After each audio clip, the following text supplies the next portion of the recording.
from blizzards out west to heavy rains and high wind in the east. A number of states have already declared state of emergency, and here in Washington, D.C., we know that many schools will send their students home early, like my kid, and probably many of yours. We are closely monitoring the weather, and we encourage all Americans to do the same. Do not become complacent, and make sure to heed the warnings of local officials. You can also download the FEMA app, which provides real-time weather alerts and can help you prepare.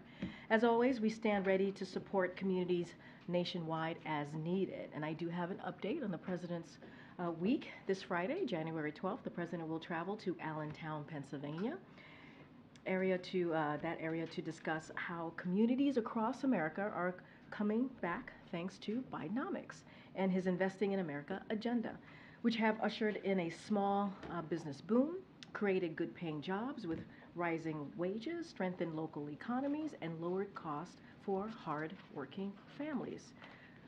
Bidenomics, it's working.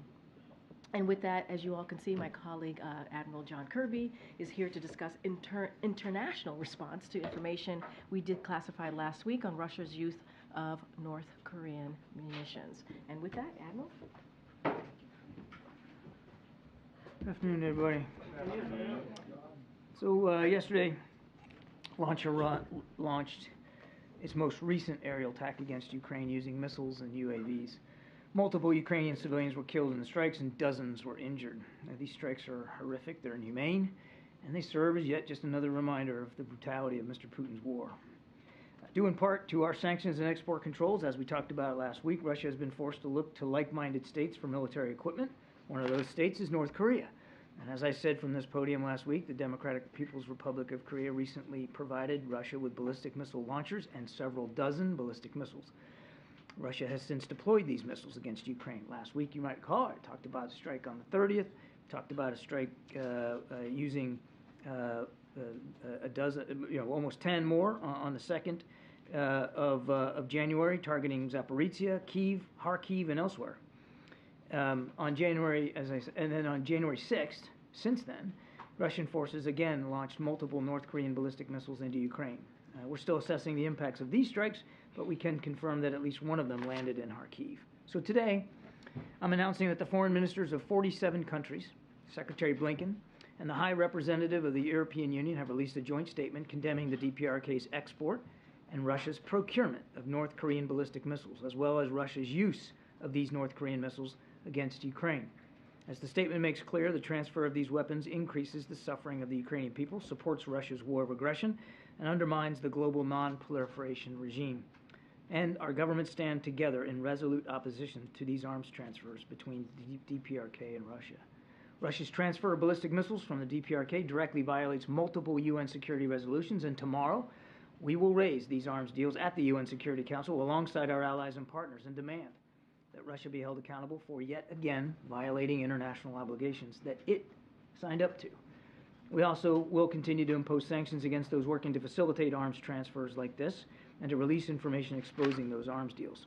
But I cannot emphasize enough any more today than I did last week that the most effective response to Russia's ongoing missile and UAV attacks is to provide Ukraine with vital air defense capabilities and other types of military equipment that it needs to defend itself, its terrain, its infrastructure, its people. To do that, we need Congress to approve our supplemental funding request for Ukraine without any further delay. Russia's looking to countries like North Korea and Iran for assistance. Ukraine needs our help. We're calling on Congress to help us meet that need and meet this moment. Thank you. Thanks, John, for doing this. On the news of the day, when did President Biden learn of the Defense Secretary's cancer diagnosis? He was informed today. Any details on what his reaction was? He was informed by the Chief of Staff earlier this morning, and I'm not going to go into more detail than that. So the President has known for, I guess, 5 days now that Secretary Austin was in the hospital, but he wasn't informed why? He was not informed until last Friday that Secretary Austin was in the hospital. He was not informed until this morning that the root cause of that hospitalization was prostate cancer. Is that because the White House knew and didn't inform the president, or because Secretary Austin chose not to share that with the president? Nobody at the White House knew that Secretary Austin had prostate cancer until this morning, and the president was informed immediately after we were. Okay. Last week, we learned that Jake Sullivan, I believe, found out about the fact that Secretary Austin was hospitalized on Thursday morning. So just want to clarify, are you saying the president found out a day later than the NSC did? No, Jake was informed, our National Security Advisor was informed that Secretary Austin was in the hospital and had been for some time. He found out late Thursday afternoon, and he and the Chief of Staff, Mr. Zients, informed the President later that evening, early that evening, not long after they learned. They informed the President directly, Thursday evening. We learned also today that Secretary Austin, when he went into the hospital for the first time on December 22nd, he knew he was going to be under general anesthesia, he knew he was going to be spending the night, and transferred authority to his deputy secretary. Was the White House informed then that the authority was going to be transferred? No. Is that what's supposed to happen? There are the delegations of authority can happen. I wouldn't say on a regular basis, but it's not uncommon for the Secretary of Defense to delegate authority to the deputy, sometimes for very short periods of time. But I think one of the things that we're all going to want to learn from this is the notification process for that delegation of authority. Is there an expectation when a secretary is indisposed or hospitalized and has to transfer authority that the White House will be notified? Again, I'm going to let Karine take this one because this really gets to the memo that Mr. Zients put out, and I think I'll let Karine talk about it. Sure. So as you all know, there was a memo that was released today from the Chief of Staff, and the memo was sent to the President's cabinet on protocols for a delegation of authority. And so the memo does two things. I just want to lay that out for all of you. First, it asks every cabinet agency to submit in writing their current existing protocols for a delegation of authority they already have in place for review to the White House Office of Cabinet Affairs and the Chief of Staff by this coming Friday, January 12th. And second, in the interim, while the review of each agency's protocols is completed, the memo directs a set of robust protocols that cabinet agencies must undertake in the event of a delegation of authority. So that is what the memo says, those two really critical, important things. Again, this is something that we have said over the past couple of days, that the President believes that we have to have robust protocols and procedures in place, obviously, for across the cabinet, and this is what you're seeing from this memo. So finally, who does the president hold responsible for this lapse? Secretary Austin, his aides, the chairman of Joint Chiefs, who clearly knew about this the day after the secretary was hospitalized? I will say this. I mean, Secretary Austin put out a statement, and he took full responsibility for this. So I would refer you back to the statement. And Secretary Austin was very clear, and we appreciate that he has taken responsibility for this. But I also want to say that we certainly hope that he fully recovers and also gets back to the Pentagon. So I'll leave it there. But his statement was very clear the other day. Thank you, Karine. Walter Reed said that he was diagnosed with the cancer last month. So just to confirm, the president did not know the diagnosis or that he was hospitalized? No, he did. He was informed. The president was informed, as the admiral just stated. The president was informed today about the prostate cancer. So is there a lack of trust between the Pentagon and the White House? Why did the Secretary of Defense feel that he didn't need to inform the president immediately, the White House immediately about the diagnosis or the procedure? So look, we have complete confidence in the secretary. That is something that we have said. The president has complete confidence in the secretary. Obviously, there is a review that the Pentagon is doing. They announced that yesterday. They're going to take a review of how this process went, and we'll let that review process move forward. But again, the president has full confidence in the secretary. Admiral Kirby, when you talk to your former Pentagon colleagues, what do they tell you in terms of why Austin didn't immediately inform higher level officials here? Well, again, I'd refer you to them to speak to that. But as Karine said, the Secretary's statement was very clear. He takes full responsibility for the decisions he made with respect to this procedure. and that includes the decisions about how that procedure was communicated. He takes full responsibility for that. Does that decision mean he had specifically communicated to his close staff not to more widely tell people about what his procedure was? We don't have that kind of level of granularity here. That's something that only they can speak to. And what was the president's reaction today when he found out? His first reaction is, as Karine rightly said, we all want to wish him the very best. I mean, this is sadly, this is a disease that affects many millions of American men, particularly at that stage in life. And the key is early diagnosis, early screening. I think, look, we're all going to learn a whole heck of a lot of lessons from this past week. One of the lessons I hope that everybody takes away is the value of early screening. And an entire month lapsed from early December when the diagnosis was found out until today when the president even found out. Is that a question? Yes, just triple confirm. Well, the Pentagon already talked about when the secretary was diagnosed. It was early December. And as their statement said, in consultation with his doctors, he elected to have the procedure done later in the month to coincide with the holidays. And as Karine rightly also said, the president didn't know about the diagnosis until this morning. But his reaction is he wishes the secretary all the best for a speedy recovery. John, did the president or the White House instruct Secretary Austin to make this disclosure today? No. Does the president plan to stick with Secretary Austin through the rest of the term? Yes. Has the president spoken with Secretary Austin since their conversation on Saturday? No. Secretary Austin, we now know, was under anesthesia on December 22nd. The White House at the time didn't know. What would have happened if there had been some national security emergency in the White House?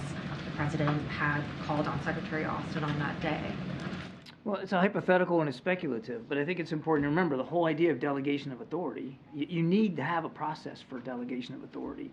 No different than on a warship. You got a captain and you have a second in command, and sometimes the second in command has to take over. There's a process for that.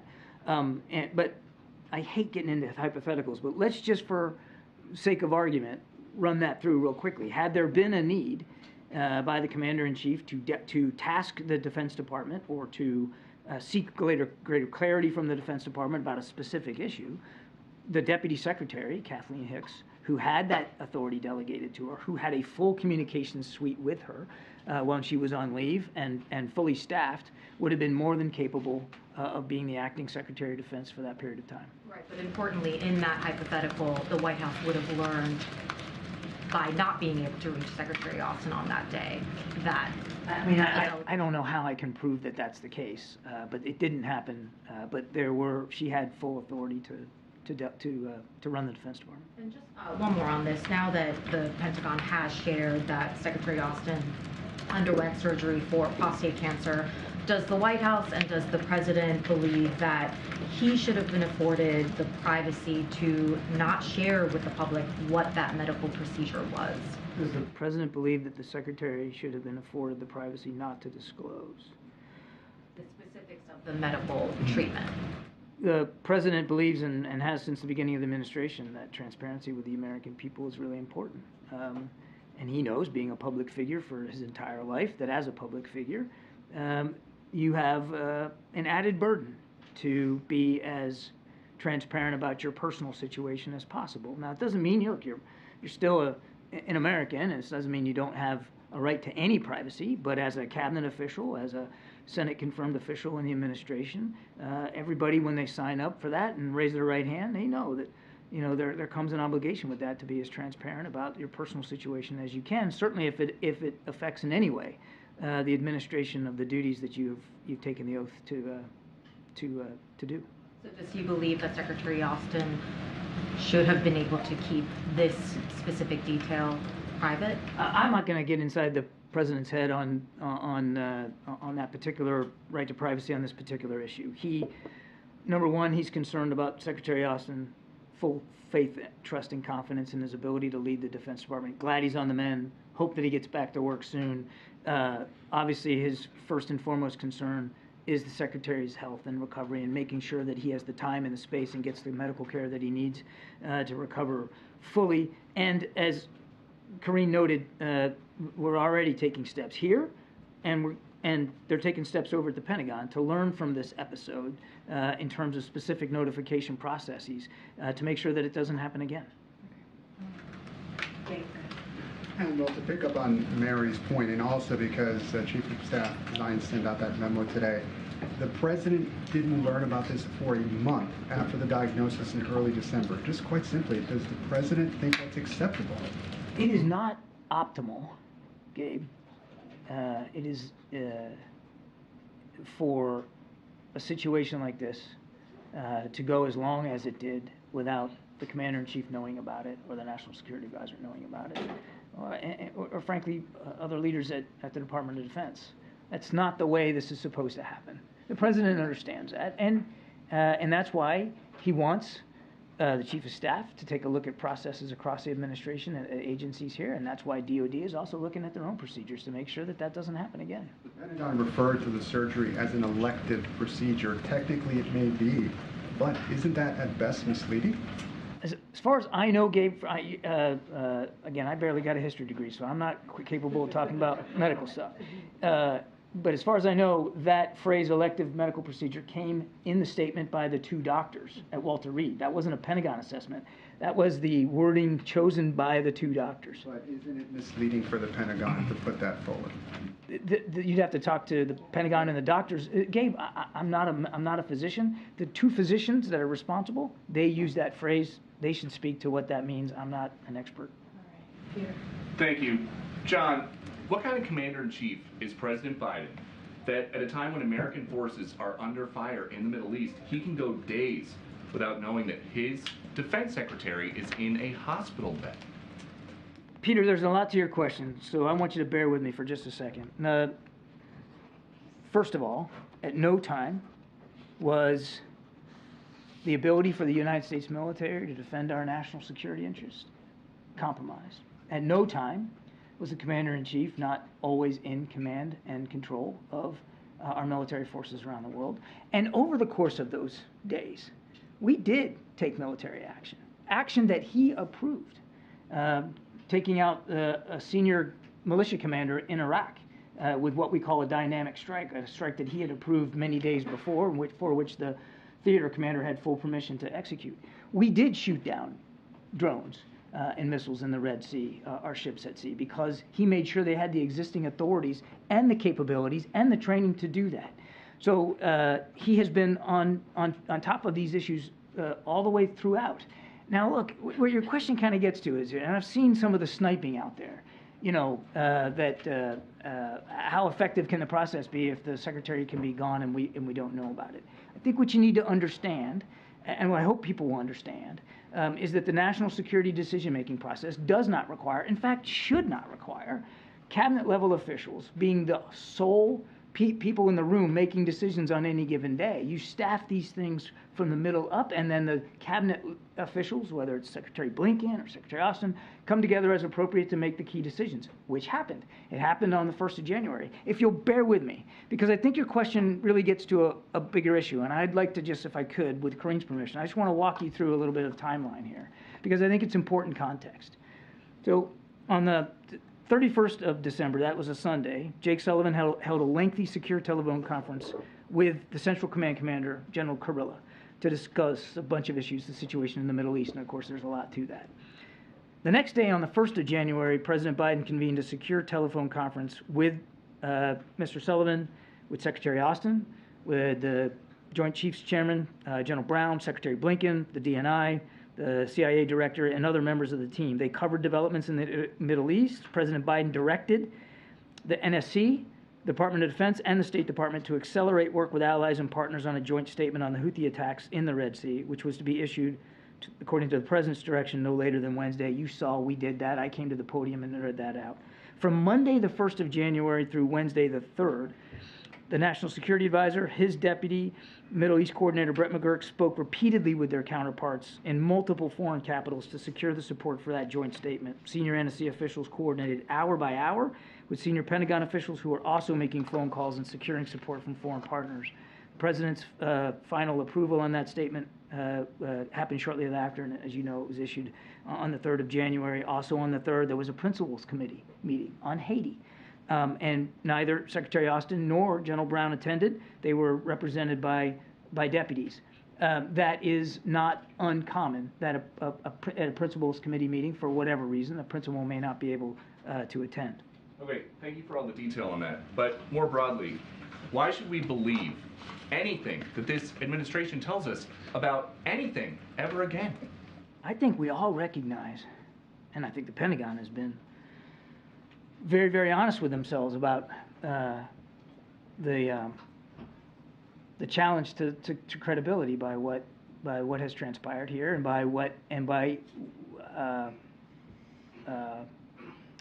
how hard it was for them to be fully transparent with the American people. I think we all recognize that. And wait, now just give me a second now. I know you got another one coming here, but we all recognize that this didn't unfold the way it should have on so many levels, not just the notification process up the chain of command, but the transparency issues. We all recognize that. And I think we all want to make sure we learn from that. It's up to you and your colleagues, and it's up to the American people to determine how much they're going to ascribe what happened here to our credibility on every single issue. But in every way, Secretary Austin has been an exceptional defense secretary, and he still has the full faith and confidence of the commander-in-chief. He has led the department at an incredibly dangerous time for our national security interests and those of our allies and partners. But if the administration is going to go to such great lengths to keep secrets about the defense secretary's health, how can anybody be certain that the administration would not go to the same lengths to keep secret problems with President Biden's health in the future? If you could logically argue, and you can't, but if you could logically argue that He's 81 years old. Wait a second. Just give me a second here, bub. I'll get there. If the administration made some sort of Machiavellian effort across the board to keep this from getting public, then I think your question has merit and certainly is a fair one. I don't think it's a fair one because that's not what happened here, Peter. What happened here is the Secretary of Defense, for whatever reason, I can't answer the question why, that information wasn't shared. It wasn't shared widely in the department, and it certainly wasn't shared with the interagency. It's not good. It's certainly not good, which is why, again, we want to learn from this. We want to make sure that it doesn't happen again. We got to go around here. Given that this was suboptimal, as you said, and given the commitment to transparency that the administration has, how do you square that with the confidence that the president expresses in the secretary? The president respects that he took full responsibility for it in his statement. That makes a difference. And he also respects the work that Secretary Austin has done on a range of issues since he has become Secretary of Defense. Whether that's helping lead the world in support for Ukraine, it was Secretary Austin's idea to come up with the Ukraine Contact Group. Whether that's support to Israel, making sure that they can defend themselves against Hamas. Look at everything that the Secretary's done in the Indo-Pacific. Do you think it was by accident that the Philippines agreed to let the United States military have additional access to bases there? No, that was the hard work of the Defense Secretary. I could go on and on and on. He's confident in Secretary Austin's ability to lead in the future because he has seen how well he has led in the past. The Secretary, I have a question. You just said a moment ago that you don't know why the information was not relayed. Has it been privately conveyed to you all about why it was not relayed? We have certainly made it clear that we would like to learn more about the information flow process. And have you received any clarification on that? I'm not at liberty to disclose any. I'm not aware that there has been any, any details provided as a result of the why the information was so siloed, but we obviously have conveyed our interest in learning more. And then on a separate topic, on the Middle East, Israel's Supreme Court rejected a request from international news outlets to allow foreign journalists. Many of us probably here in the newsroom here have colleagues who wanted to be able to get in. That request was rejected. I'm curious if ever in conversations with the Israeli officials that you all have been in touch with, have requests for media access ever been made? That is a great question I don't have an answer to, but I'll tell you what, I'll go back and take a look at that. I'm not aware that there have been requests made by outlets and denied by the Israeli government to get into Gaza? Is that what you're saying? Israeli Supreme Court. And there was They have said coalition no. of international news organizations. Okay. Let me go back and do some research on that, if you don't mind. And then can I just, one other question. I know Secretary Blinken had a series of meetings in Israel today. Were there any tangible results from the Secretary's meetings today that were received? I know the readouts provided very limited information. Readouts don't provide limited Yes, so information. can you give us any They provide sense of zero. tangible results? Well, I guess that this is led to the James fact that, helping you out here. my colleagues on the ground had I know. presented the fact that the death toll over the last 24 hours was amongst one of the most deadly days in Israel. And so given that and given the Secretary's visit, and I know civilian casualty deaths were a part of this, do you all feel like you've gotten any tangible results? I think Secretary Blinken's still on the trip, so I think we're going to let him finish his trip. I'm sure he will provide a robust readout to us of what he discussed and what he learned, and we'll look forward to that report when he gets back to Washington, D.C. But I don't want to get in step on his toes while he's still in the region, and certainly the question really is much better put to my colleague at the State Department to speak to. Start wrapping it up. Go ahead, Anita. Thank you so much, Sean. Starting with Israel and President Biden's words yesterday that he was quietly working with Israel. Is he signaling, with these words, is he signaling for a ceasefire? And does the administration still support Israel's position that a ceasefire can only be possible if Hamas is eliminated? Nothing's changed about our view here, that we don't support a ceasefire at this time. And there's no change to that because we don't believe that benefits anybody but Hamas right now. We do continue to support humanitarian pauses, but not a general ceasefire right now. The president wasn't signaling any change at all. In fact, he was signaling very much a very consistent view that he has had since the beginning of the conflict. Well, we've got the China question. Today, China launched a satellite over Taiwan's airspace. Yesterday, they sent 10 aircrafts, 4 ships, and 4 balloons. Some kind of weird 12 days of Christmas. What is the White House's message to China for doing this 4 days ahead of a major election in Taiwan? I think these actions raise questions in our mind about what the intent here is. You mentioned coincidental here in timing to the election.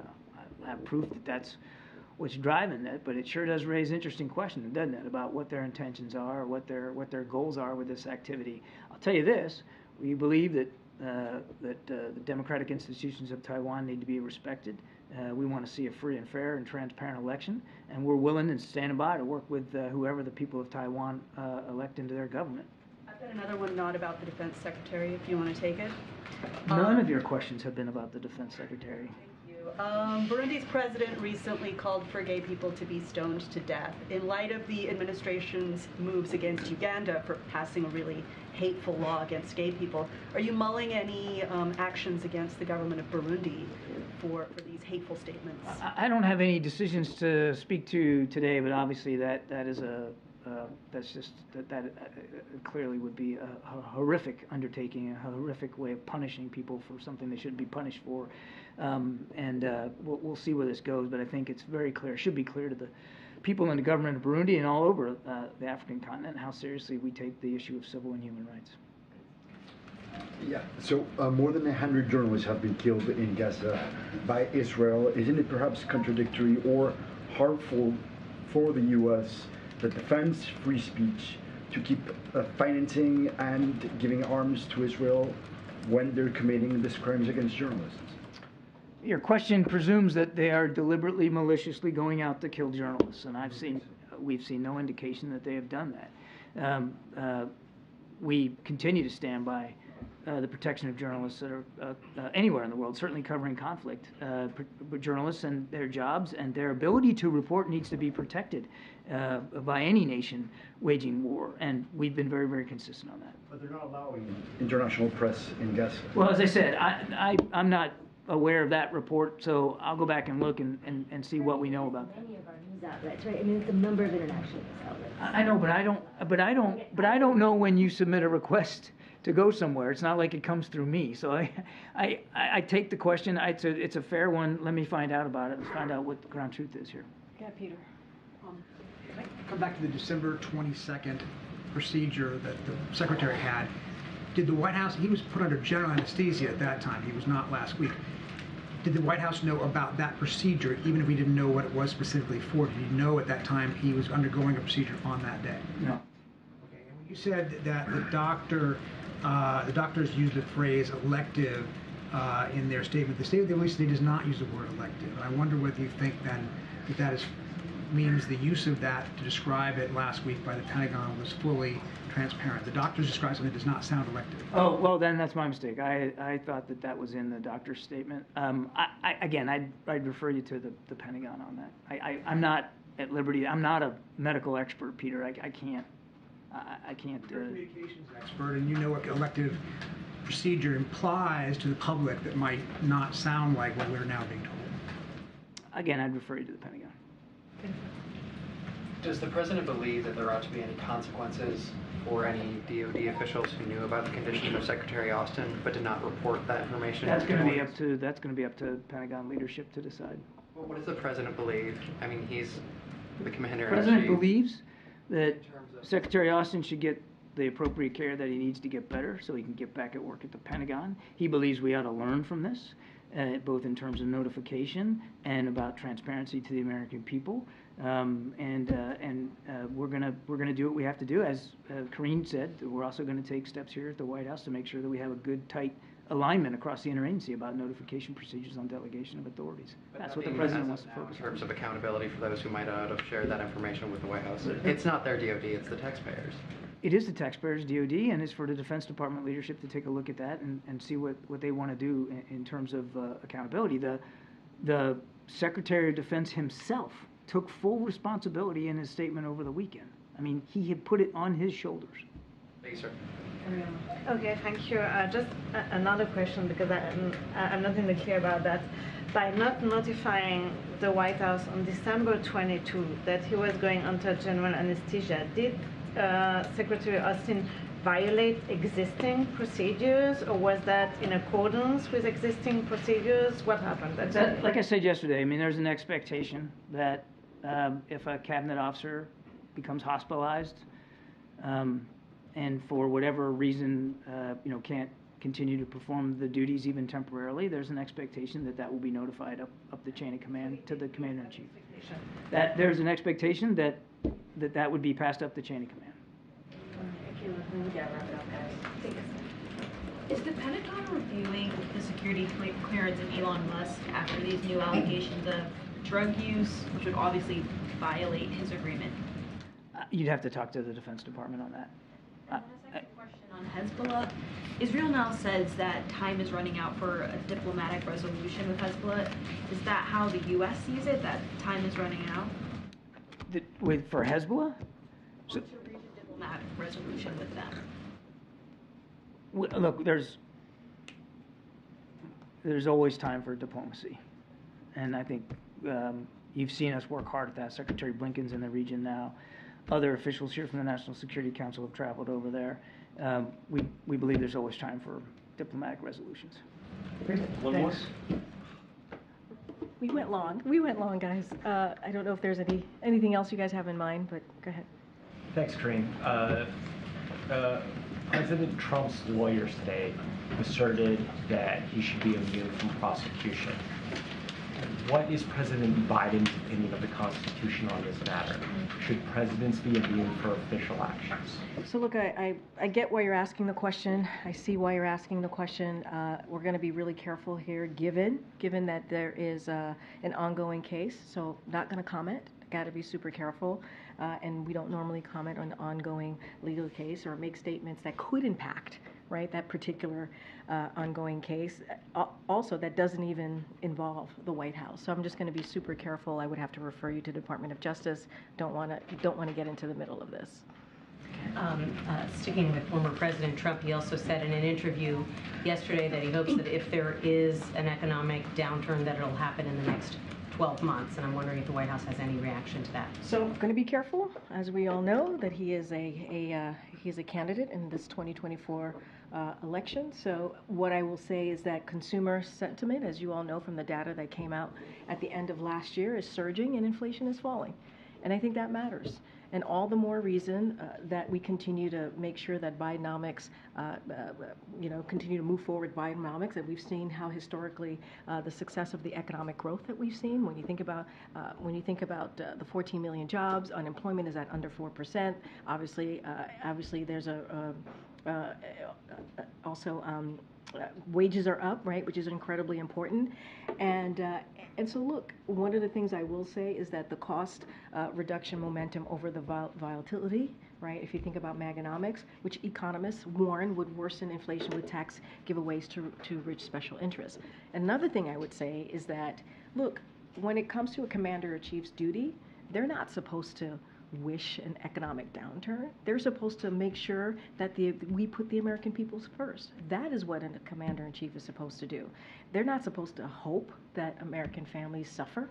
That's not what a commander-in-chief is supposed to do. They're supposed to put forward an economic plan that helps all Americans. And so, it is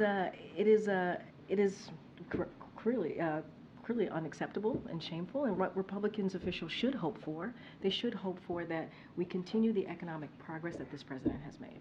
And then just one more clarification on Secretary Austin. So when Jake Sullivan was informed on Thursday, who informed him? It was Jake Sullivan, and the Chief of Staff informed the president. Are you asking who informed? I'm asking who from the Pentagon told Jake Sullivan? Oh, I don't have that. I don't have the timeline or the name of the individuals that may have informed Jake Sullivan. What I can tell you is Jake Sullivan was informed by the Pentagon last Thursday, and from there they were able to inform the president.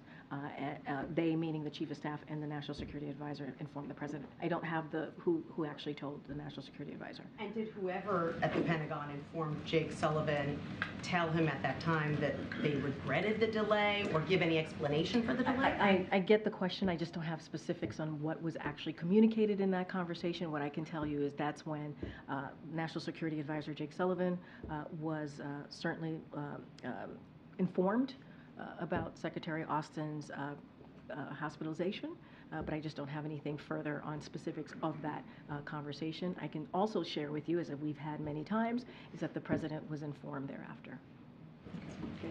Has Secretary Austin apologized to the president? I don't have any specifics into their conversation. All I can, as you know, as we've let all of you know, that they had a conversation on Saturday, the president and the secretary.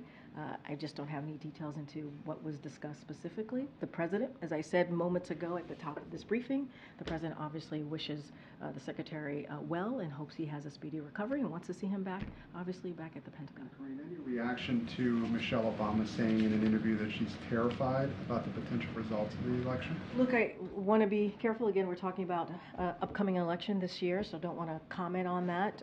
Obviously, we're going to let the former First Lady speak for herself.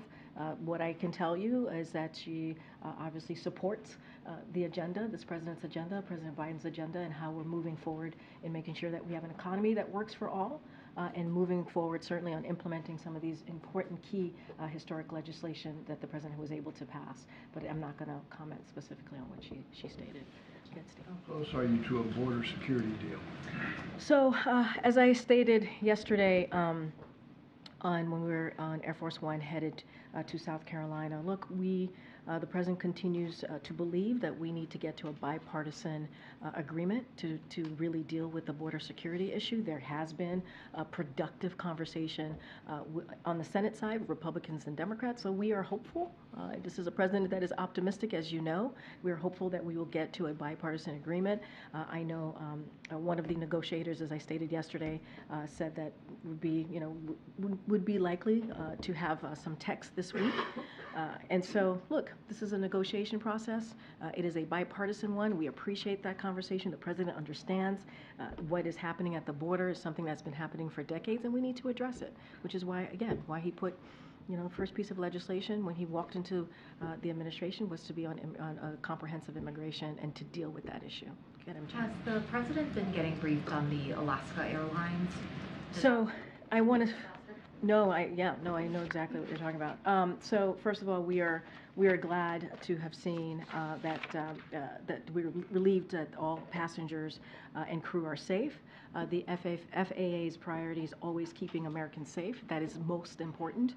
And in that spirit, these particular Boeing aircraft will remain grounded until operators complete enhanced inspections. The FAA will continue to support the National Transportation Safety Board's investigation into Alaska Airlines Flight 1282. The NTSB is in charge, obviously, as you all know, in investigating these types of investigation, and I would certainly point you to them on any updates on this particular investigation. The President, obviously, is going to continue to be updated on these things. Does the White House primarily see this as a Boeing issue or an FAA issue? So, look, what I can say is FAA certainly sees this as a priority to make sure that we're keeping Americans safe. That is certainly their approach here and what they believe how we need to move forward.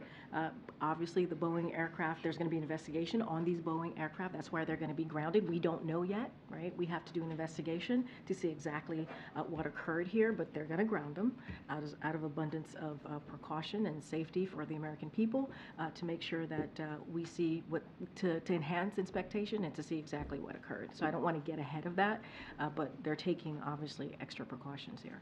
Would President Biden tell the American people that they should feel safe flying? I think the American people should feel safe flying. Like I said, FAA's #1 priority is the safety of Americans. I think by the fact that these Boeing aircrafts are going to be grounded is important, right? That is taking the safety of Americans first, and FAA's, that's their main priority, is to making sure that occurred. So he believes it is safe to fly now? Yes, he believes it is safe to fly, but obviously FAA is going to do everything that they can to make sure that American people, American families are safe. Go ahead, Karen. When the White House found out last Thursday that the Secretary was in the hospital, did somebody ask the Pentagon why and not get an answer from the Pentagon? I don't have any specifics to share. What we know, what we can tell you is that, as you know, the Pentagon is going to do a review on their process, and that is something obviously we welcome, a 30-day review, and that's what we want to see, and we'll get a sense of how the process went, and so.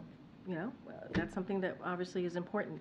And you saw, as I stated at the top, the Chief of Staff put a memo that went to agencies on making sure that we take a good look at the process here.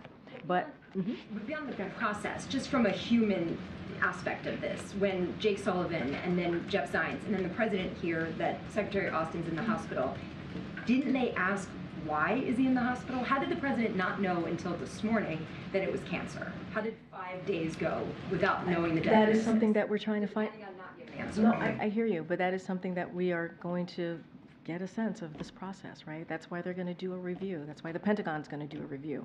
That's why the Chief of Staff put out a memo to to the cabinets on protocols here to get a sense of how they've been moving with this process and how we're going to continue to move forward. We do not want this to happen again, obviously, but we're going to get a better sense once the Pentagon does the 30-day review to see how this occurred. Obviously, this is not something we want to see. In the meantime, we want to make sure that Secretary Austin gets back on his feet and recovers, and I think that's really important too. You see what I mean? Just like kind of on a human level. And the President here is Karen, in the hospital Karen, again. I totally understand. I totally understand the question.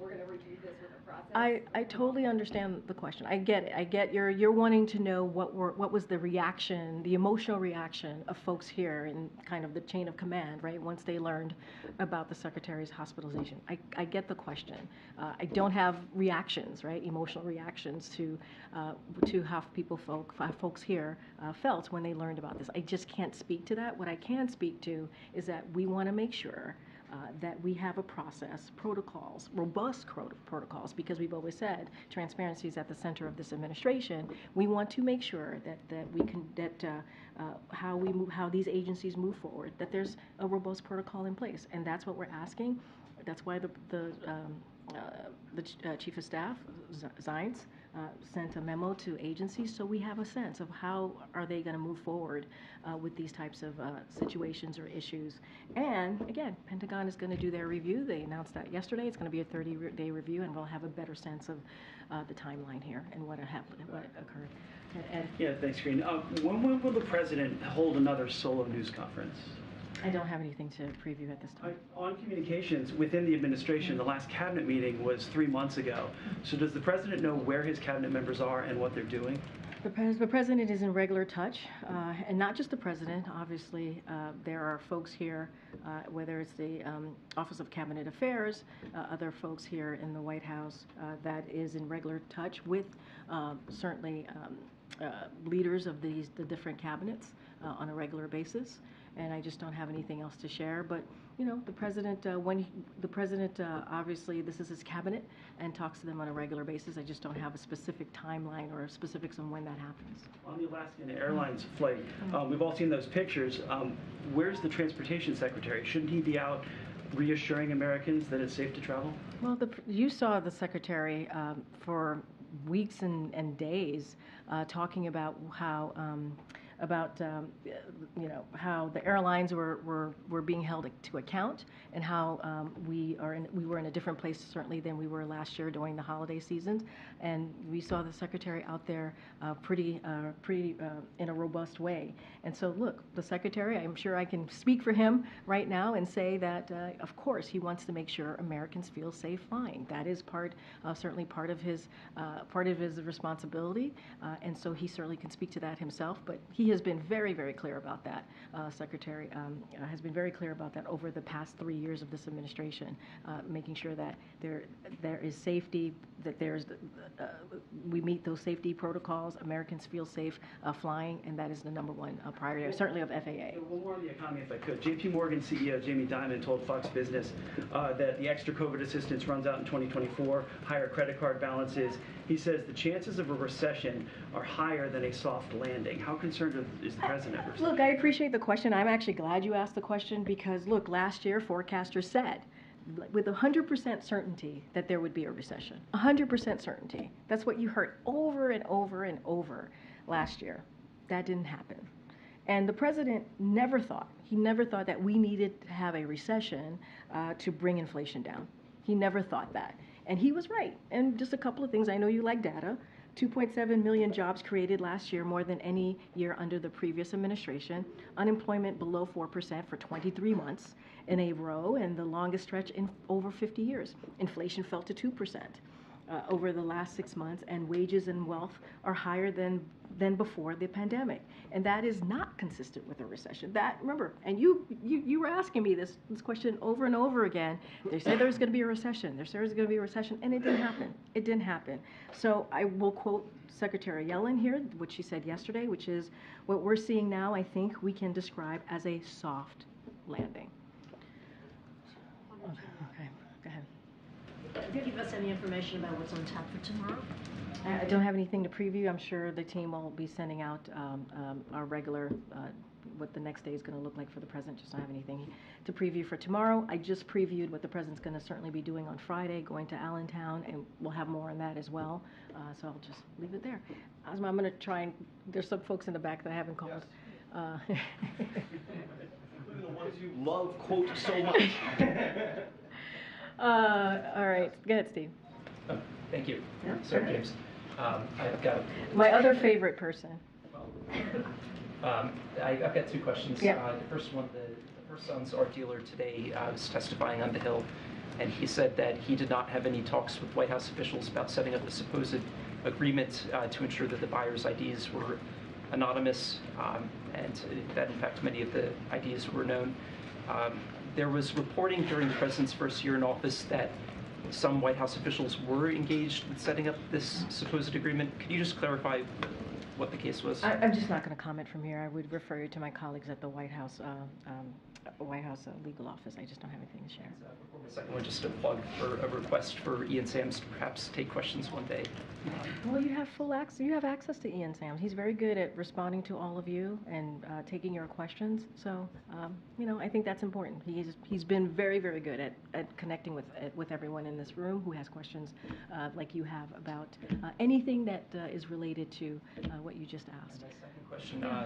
Third question. My second question is that we have new reporting that the mayor of Kiev, the sitting mayor Vitaly Klitschko, was involved with a business entity called Burisma Geothermal that was formerly chaired by the first son when he was the second son. The president met with the mayor multiple times, of course, over the years, and I was hoping that you could say whether the president knew about this business relationship during their meetings.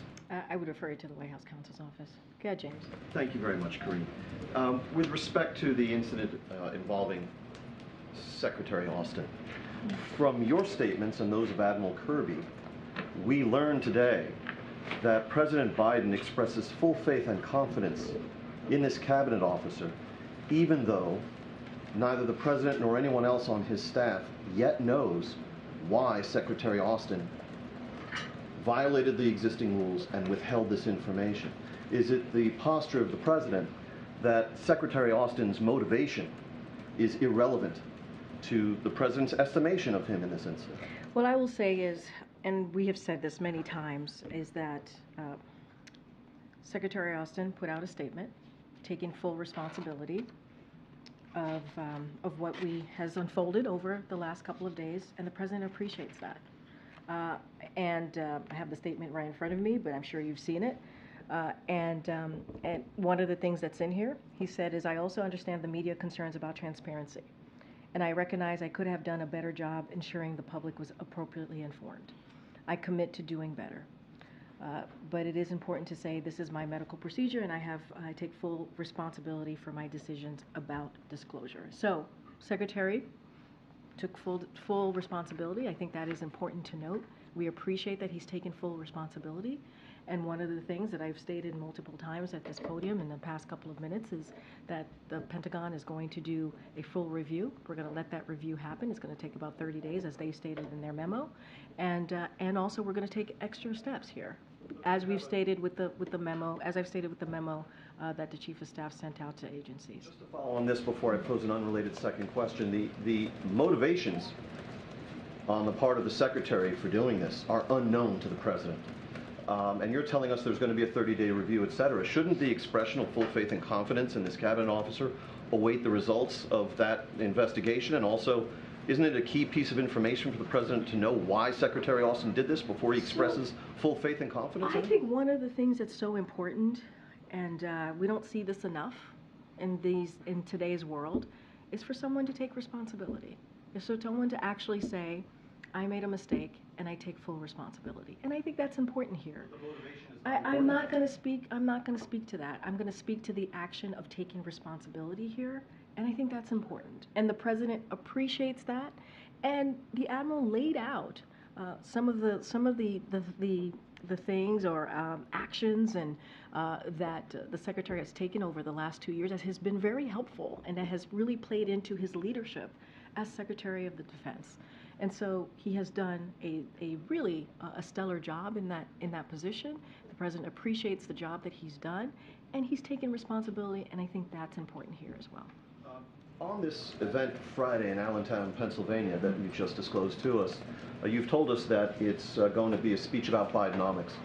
How ought the so-called ordinary American at home to distinguish between official events and political events in this season?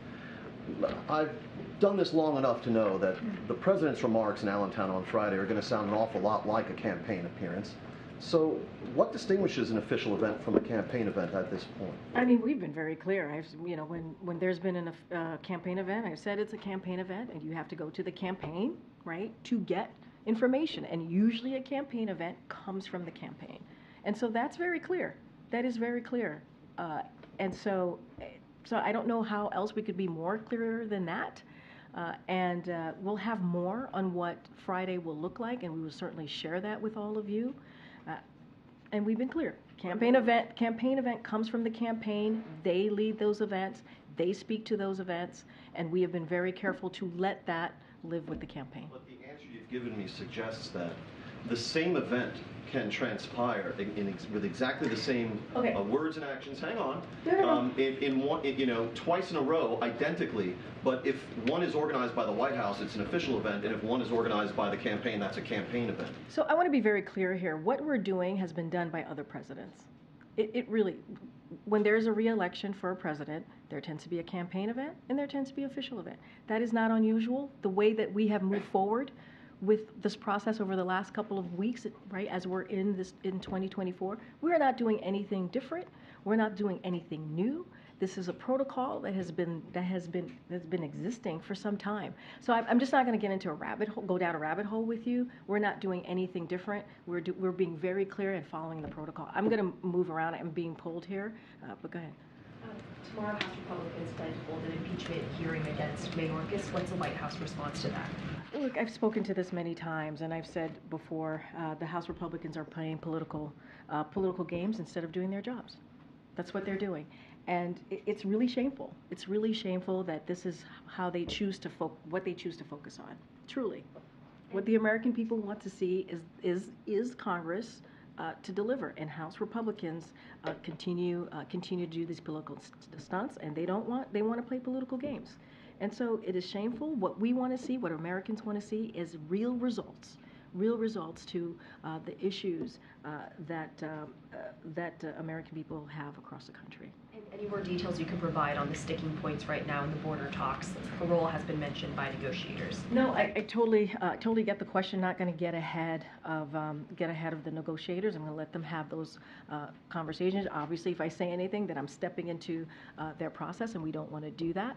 It is what we have said is we believe that process is headed in the right direction, and we appreciate that both Republicans and Democrats are coming together and trying to find a solution to what we see at the border. And the president has always said we need to see a bipartisan agreement on an issue that has existed for decades.